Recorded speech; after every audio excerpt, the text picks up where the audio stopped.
Good morning সবাইকে। আজ 7th August আমাদের ভারতবর্ষের হ্যান্ডলুম দিবস।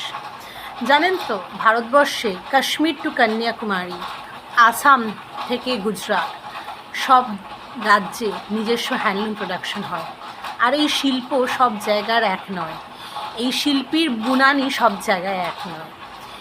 আর হ্যান্ডলুম কিন্তু শুধু একটা পোশাক নয়, এটার সঙ্গে জড়িয়ে আছে আমাদের কয়েক প্রয়োজনের আবেগ, বলিদান, লড়াই এবং এই যে আমাদের এই হস্তশিল্পীদের দিন রাতের কঠোর পরিশ্রম।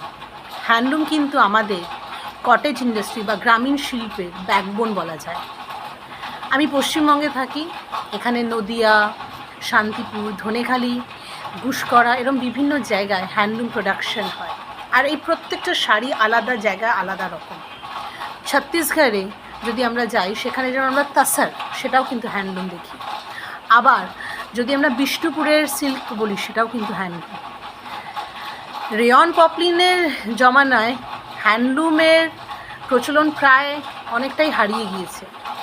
কিন্তু আমাদের ইতিহাসকে মনে রাখতে গেলে, আমাদের ভারতবর্ষের কালচার আর হেরিটেজকে যখন আমরা মনে রাখি, তখন কিন্তু আমরা এই হ্যান্ডলুম ইন্ডাস্ট্রির কথাও কিন্তু আমাদের মনে রাখা প্রয়োজন। পরাধীন দেশে দাঁড়িয়ে খাদি মুভমেন্টের মাধ্যমে হ্যান্ডলুমকে রিভাইটালাইজ করেছিলেন মহাত্মা গান্ধী। আজ ভারতবর্ষে অসংখ্য পাওয়ারলুমের ভিড়েও কিন্তু হ্যান্ডলুম মাথা উঁচু করে দাঁড়িয়ে আছে।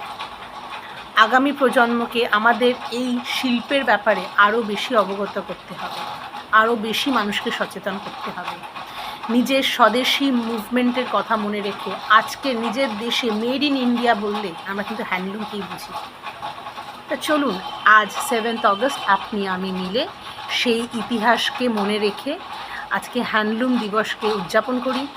আর চেষ্টা করি যাতে হ্যান্ডলুম ভারতবর্ষের বুকে যেমন মাথা উঁচু করে দাঁড়িয়ে আছে, সারা বিশ্বে যেন তার ব্যাপী নাম ছড়িয়ে পড়তে পারে, সেটার প্রমোশন।